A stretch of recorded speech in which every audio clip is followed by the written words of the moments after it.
The gang is here, ladies and gentlemen. Well, if you're watching this, you know what I'm about to say. But how do I even begin this, man? I got my tag team partner right here with me, Cody Dre, and here joined with us today. He's sitting down with the Black Announce table. The one, the only, Mr. Raj Giri is in the building with us here today, man. Can we get around? Can we get a flex bomb for Raj? We can, let's. There we go.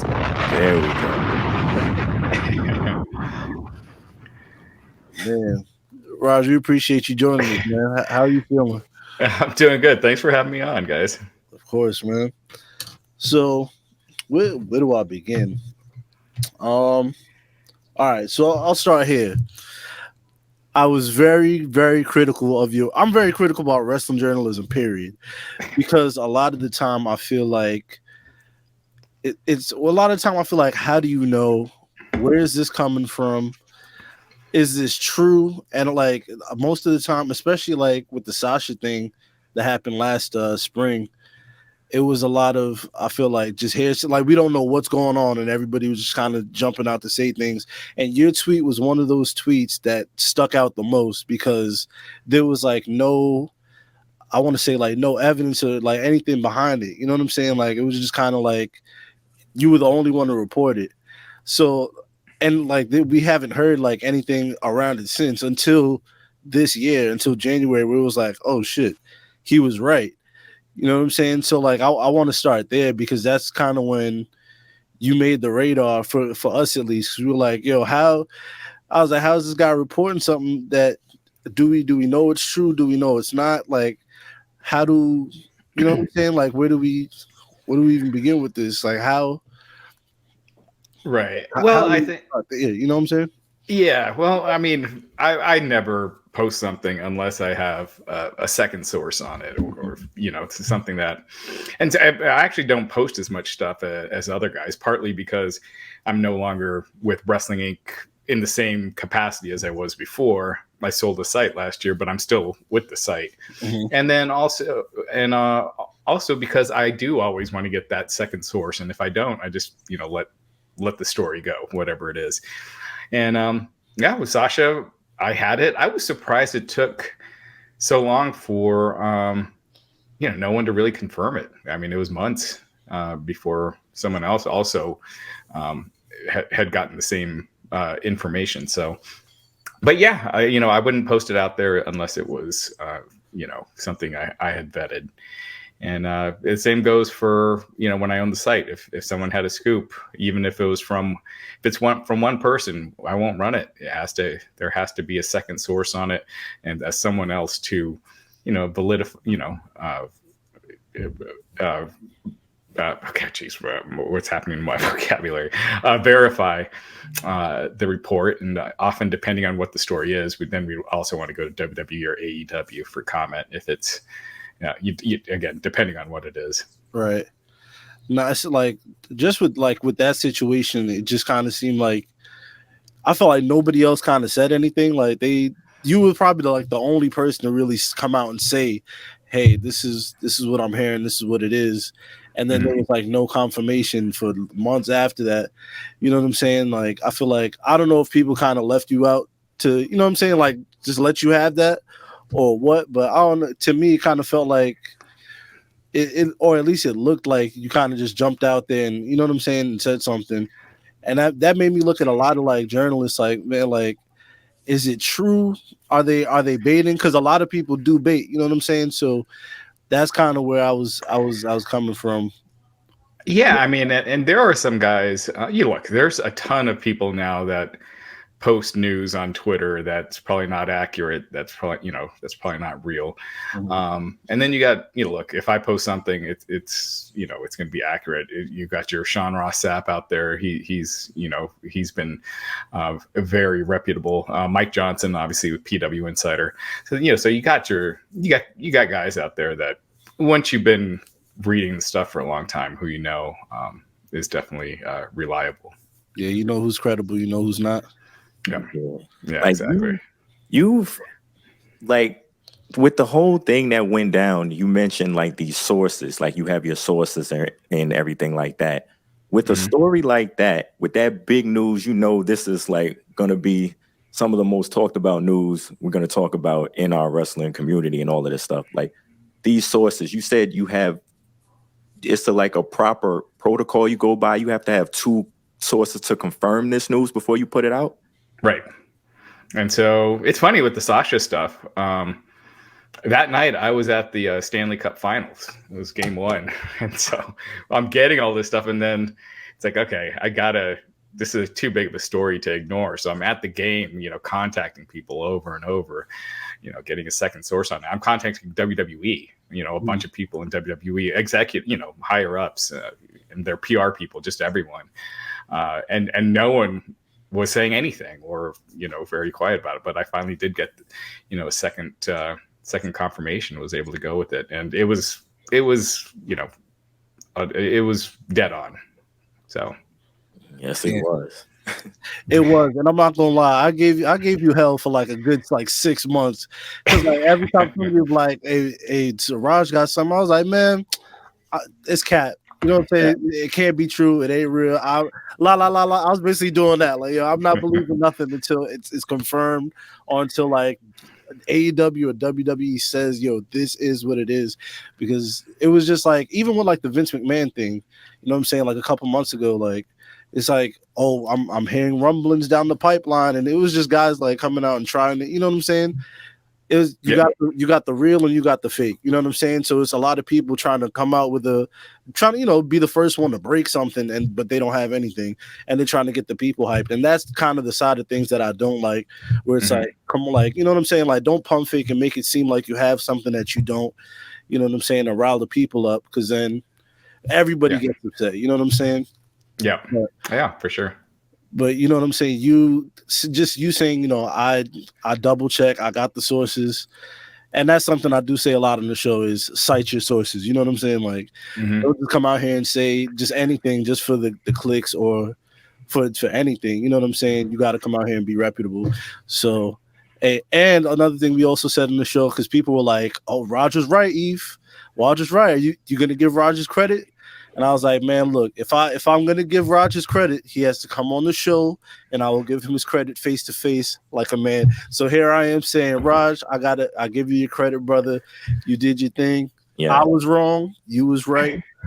And, y'all got it.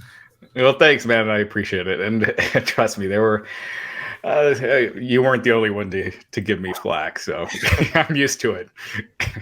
No, it's between that. And another thing that this right here kind of sold me on you, I was like, yeah, this guy's, he's 100% a good guy, was this tweet right here, man. Not gonna lie. This right here, classic tweet. Hang this up. Somebody called you a WWE dick rider. AEW lives rent free in your head. And you replied, dude, it's not that serious. Go outside, touch some grass, have a coconut smile, and shut the fuck up. That right there, man. I seen that and I was like, you know what? This guy, he's a good guy. Yeah. He's a good guy. I do try to avoid replying to stuff like that, but sometimes you can't help it, Oh man, trust me. I know. In the beginning stages of this pod, I was one to reply to everything, good and bad. So you know what I'm saying? I've learned to, tone it down. I'll let the bad things fly. Who cares? But you get people out there that they want you to reply. It gives their tweet that much more visibility and interest, and so they're just goading you, wanting just to be a troll. So that's why it's better to just like kind of have that restraint and just let it go most of the times. But sometimes you got to do what you got to do. Definitely. No, definitely. Like I want to kind of stay on this type of lane right here. You was like, how do you feel about the tribalism nowadays? What's going on in wrestling right now? No, I think it's always been there. I think if you had Twitter during the Monday Night Wars, it would have been even more crazy, especially because you'd have guys, Eric Bischoff egging it on, and so it's always been there. I don't know how long you guys have been fans for, but like in the late 90s, you were just starting to get the internet and the wrestling IWC in its infancy. and you had this this group called RSPW, and that was kind of the same thing. Like the early form of Reddit, where people are just, going nuts over the other group. Whether it's WCW, WWF, ECW. As far as what's going on now, it's just the thing that's annoying is there's people won't listen to the other side at all. Like if I'm critical over something on WWE, it's just instant. You only like AEW. You're partial to AEW. And the other way around too. Both ways. I get it both ways because I'll praise both sides. I'll be critical, and it's just nuts. And especially because Twitter, you can have so many unverified people out there. Anyone can make a Twitter account or 10 Twitter accounts, and there's no putting your face to your account. So it's annoying, but it's there for everything. It's not just wrestling. True. Definitely. I kind of want to ask you just about, besides like the tribalism, I guess the space, wrestling journalism is in right now. Like, how do you feel about just the current space of wrestling journalism? You brought up the SRSs, what I'm saying, of the world. Mm-hmm. And then, you have guys that aren't, as credible. How do you feel about the guys that aren't as, what I'm saying? I don't want to say aren't as credible, but like I said, you got the real, you got the fakes. How do you feel about the guys that are out there baiting and fishing to kind of give, get themselves up, but in turn they kind of make everybody else look bad? You know what I'm saying? Yeah, I mean, I think you got to take. Oh, sorry. Go ahead. No, go ahead. Oh, okay. You just got to take it. All of the stuff with a grain of salt, unless again, I have a handful of people that I believe. Dave Meltzer's another one. When he says, if he'll say flat out, this is true, and I know a lot of people will hate on Dave, but he's been around forever. There's some others out there as well, but you just got to take everything else with a grain of salt. I made a mistake.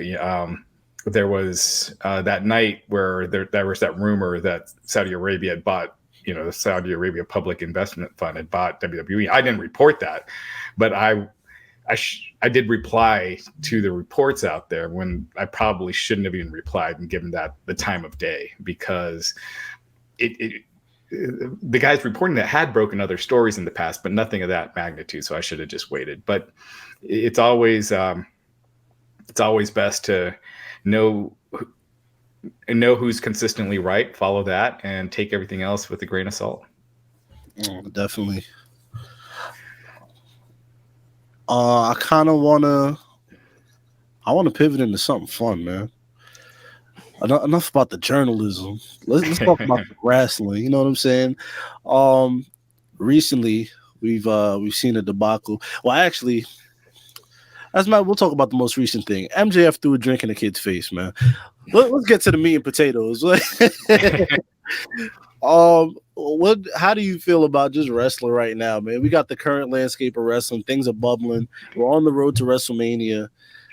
That's shaping up to be, a lot of people are saying, an all-time Mania. The card looks really great. And this past weekend we just had Revolution. So what are you feeling? What are you not feeling? Talk to. I want to learn more about Raj, man. Get more into you. Pause.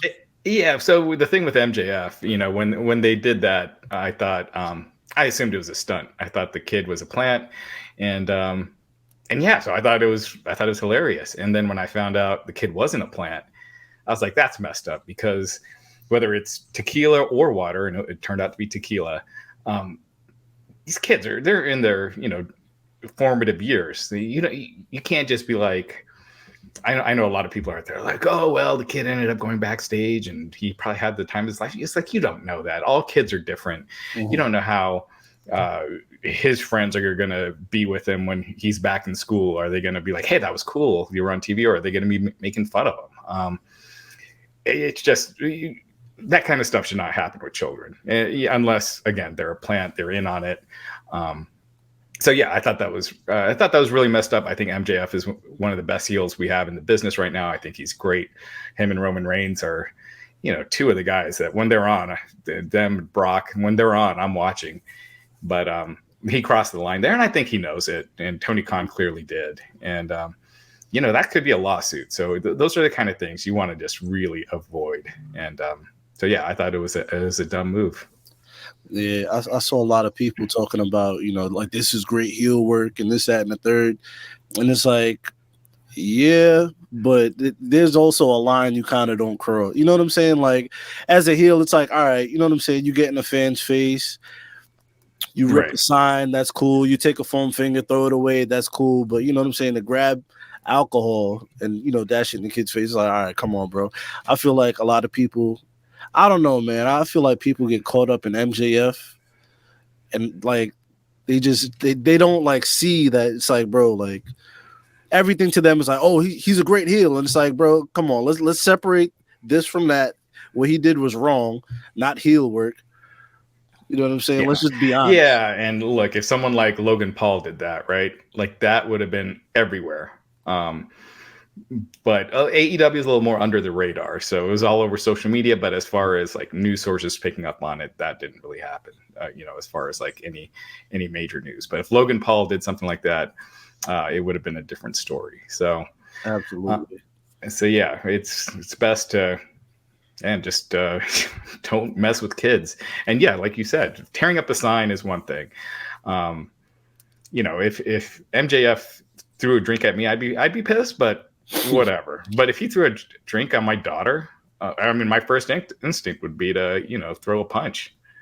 Yeah, it would have definitely been a triple threat match in the main event. Revolution, for sure. Yeah, he's lucky there wasn't like somebody there that would have swung and knocked him out. I mean, it's very possible. So yes. You also had another tweet that I felt we got to put that in the pantheon of Raj tweets. You said, I think this past Saturday, it's not Saturday, Friday, after SmackDown, you said Brock is looking like the smartest man ever. Can you explain what you said, man?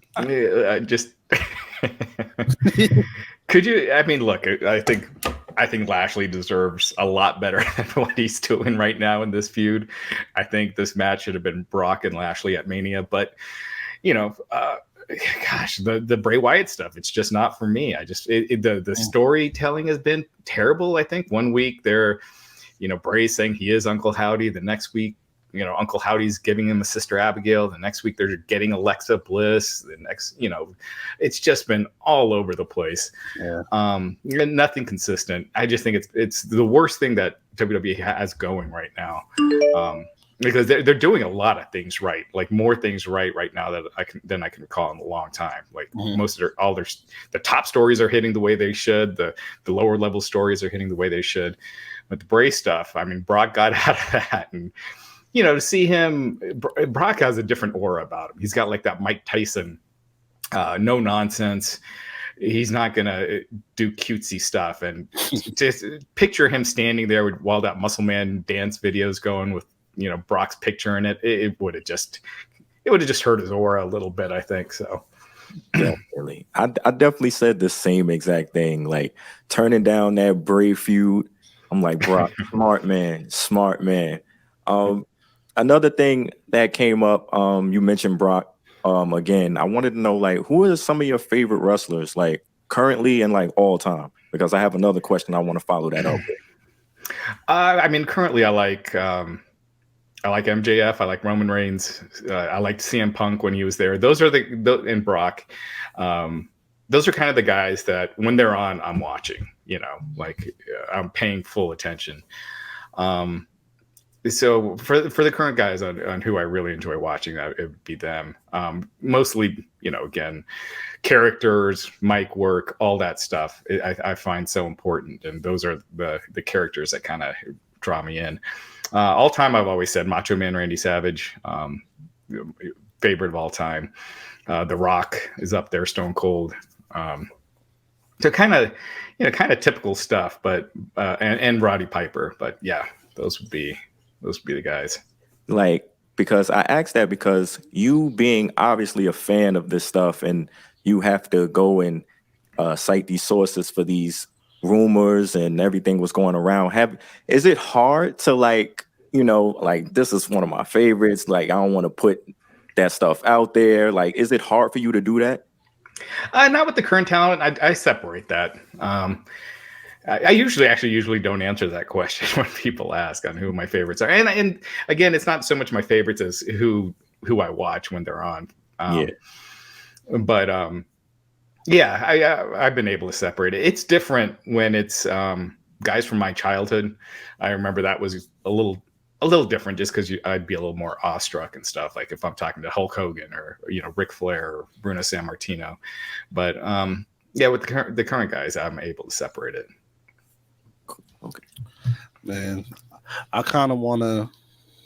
I do want to pivot again. I know I'm pivoted a lot, but it's what I do. How'd you start Wrestling Inc? Like, how'd that come about? So it started, turn it up.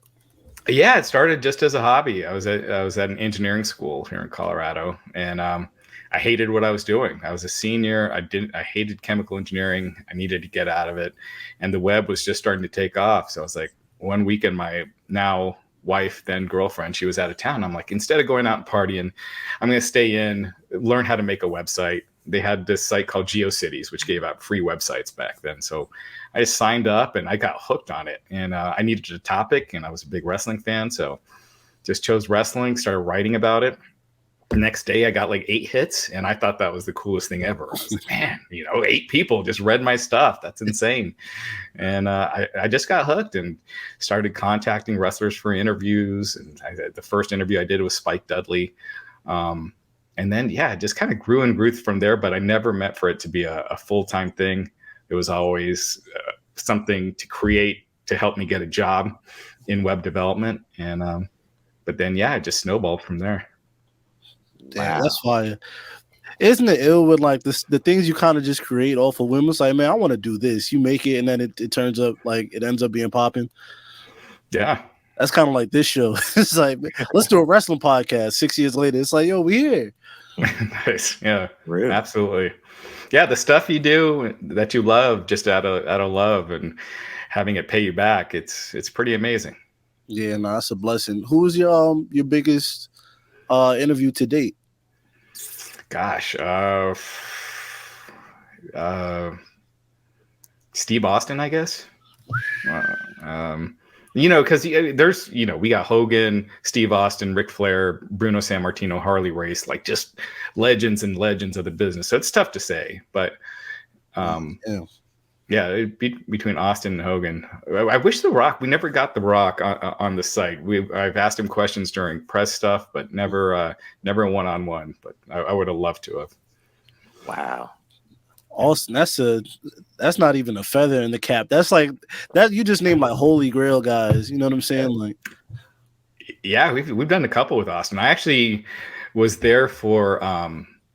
He was doing Broken Skull Ranch, and I actually went to the ranch with a couple other journalists. We got to ride in his Humvee, and I was in the front, and it was a pretty wild experience. So it was pretty cool.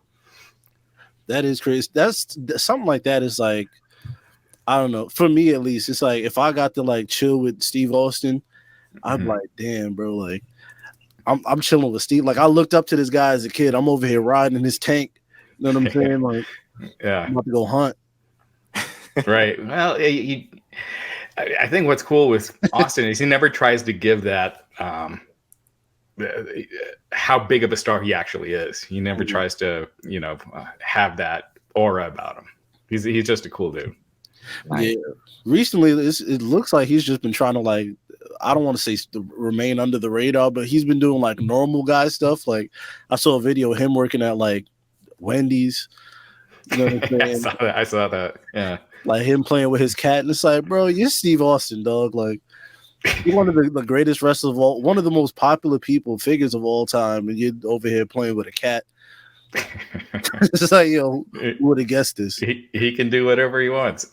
Right? He's something else. And I if I had to bet, I'd bet he's doing something at Mania. Not a match, but maybe a segment with someone like an LA Knight or something like that.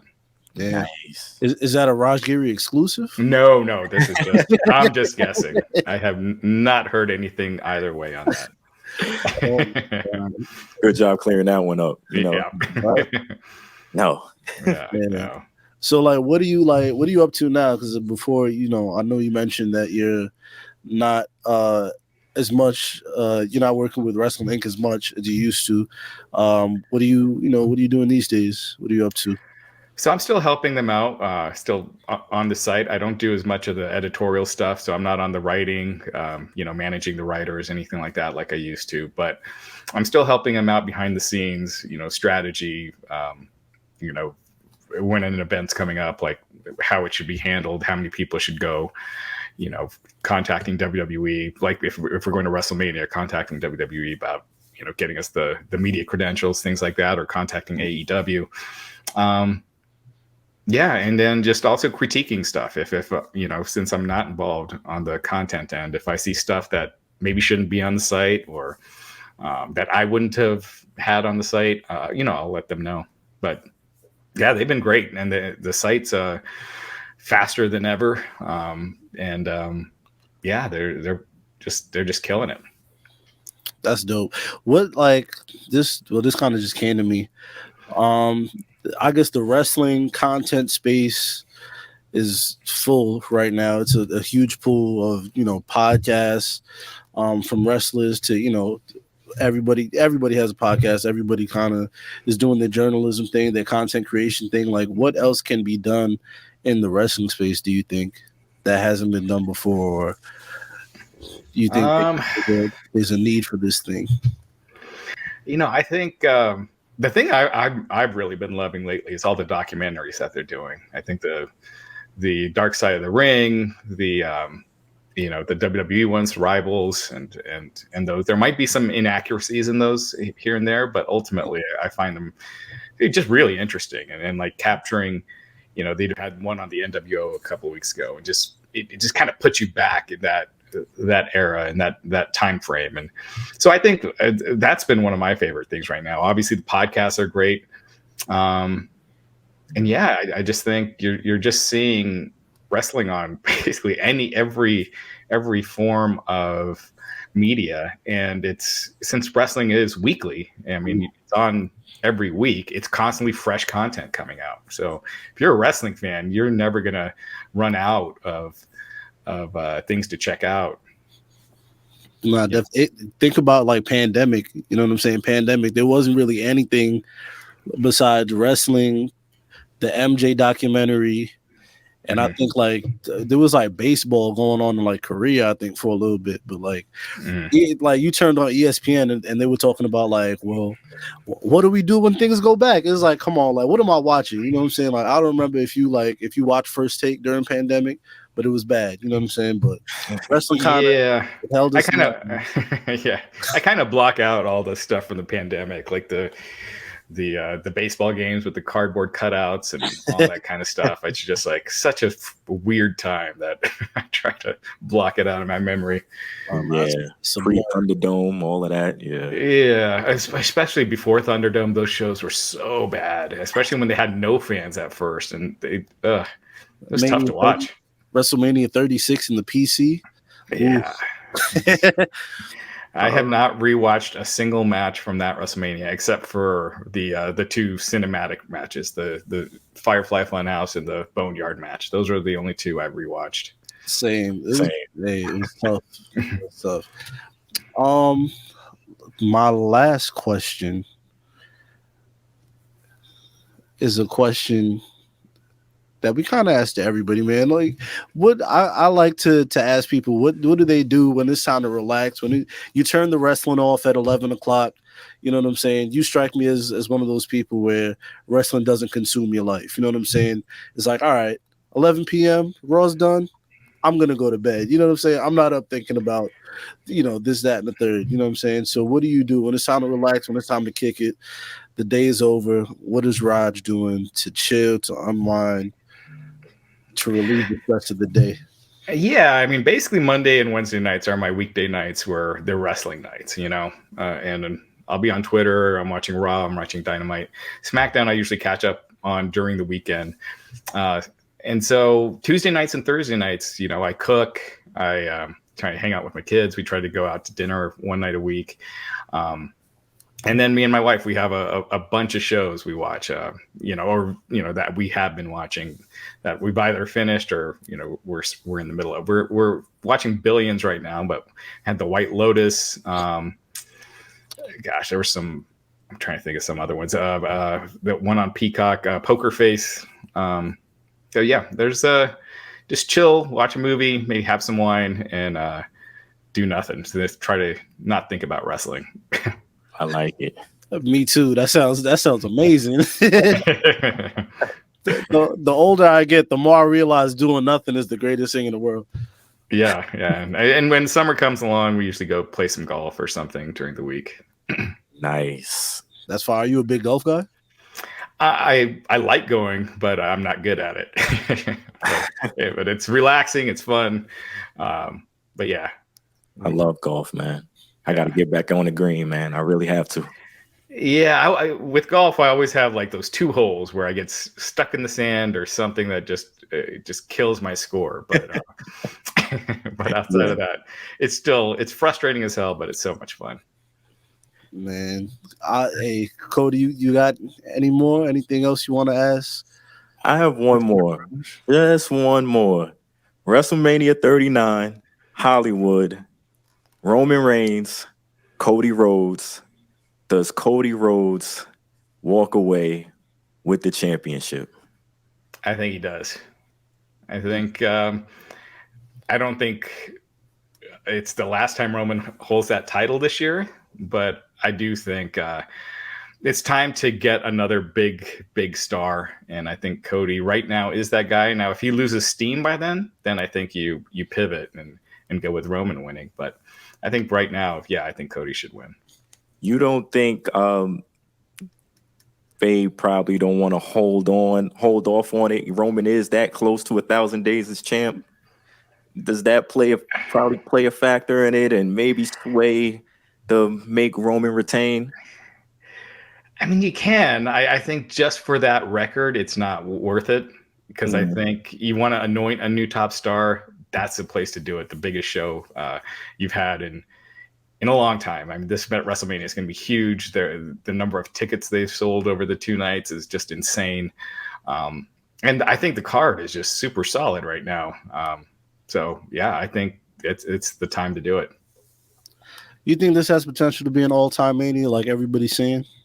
Yeah, absolutely. Yeah. About to witness greatness, y'all. I can't wait. Yeah, I still wish they would have been The Rock and Roman. That still, to me, is the one larger than life, bigger than anything match. But it is also kind of nice that they're relying on just their current talent outside of John Cena, and so it's one of the few times you've seen it, and it's a huge success so far, at least just business wise. Definitely, I definitely agree, man. Hey. Y'all heard it here, man. Raj Giri has officially joined the Black Announce Table. We thank you for making time for us, man, sitting with us, talking with us. We appreciate you. Like I said before, we had to, if I'm going to say sorry and if I'm going to apologize, I'm going to do it face to face to your face. Hey, man, I had you wrong. You're a great guy. What can I say, man? Well, thank you. And thank you, guys. This was really fun. I had a blast. So thanks for having me on. Of course. You want to plug anything before we get out of here? Yeah, keep checking out WrestlingInc.com. You could follow me on Twitter at the Raj Giri, and this is going to be a fun time. These next few weeks, it's going to be a fun time to be a wrestling fan. Definitely. Hey, man, y'all heard it here first. Raj Giri, Black Announce Table, another good one in the books. We're up out of here, man.